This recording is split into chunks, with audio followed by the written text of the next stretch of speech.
Good evening, everybody. Tonight, our nation is in debt to the people of Boston and the people of Massachusetts. After a vicious attack on their city, Bostonians responded with resolve and determination.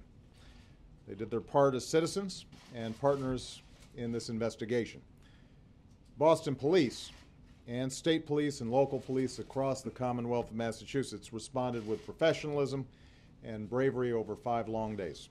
And tonight, because of their determined efforts, we've closed an important chapter in this tragedy. I've been briefed earlier this evening by FBI Director Mueller. After the attacks on Monday, I directed the full resources of the federal government to be made available to help state and local authorities in the investigation and to increase security as needed. And over the past week, close coordination among federal, state, and local officials, sharing information, moving swiftly to track down leads, has been critical to this effort.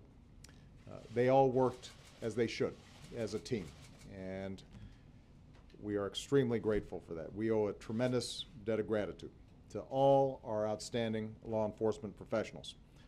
These men and women get up every day, they put on that uniform, they risk their lives to keep us safe, and as this week showed, they don't always know what to expect. So our thoughts are with those who were wounded in pursuit of the suspects, and we pray for their full recovery. We also send our prayers to the Collier family, who grieved the loss of their son and brother Sean. He was born to be a police officer, said his chief at MIT. He was just 26 years old. And as his family has said, he died bravely in the line of duty, doing what he committed his life to doing, serving and protecting others. So we're grateful to him. Obviously, tonight there are still many unanswered questions. Among them, why did young men who grew up and studied here as part of our communities and our country resort to such violence? How did they plan and carry out these attacks, and did they receive any help? The families of those killed so senselessly deserve answers. The wounded, some of whom now have to learn how to stand and walk and live again, deserve answers. And so I've instructed the FBI and the Department of Homeland Security and our intelligence community to continue to deploy all the necessary resources to support the investigation, to collect intelligence, and to protect our citizens.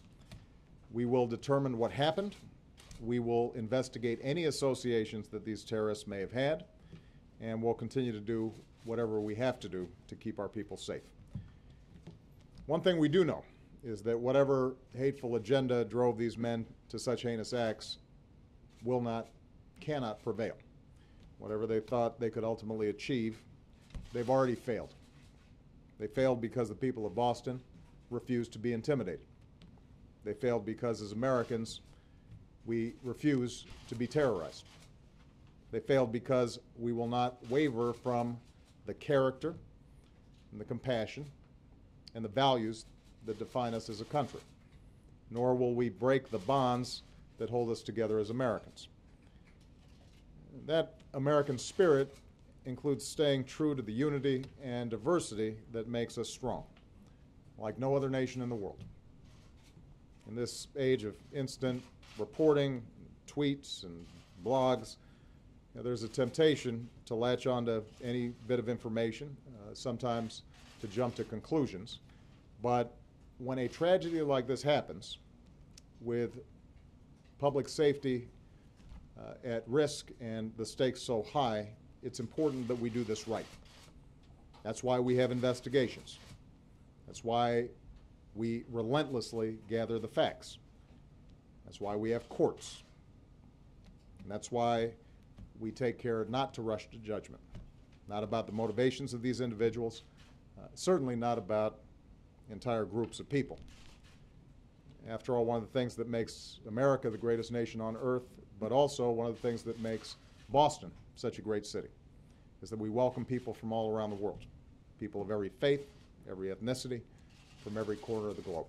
So as we continue to learn more about why and how this tragedy happened, let's make sure that we sustain that spirit.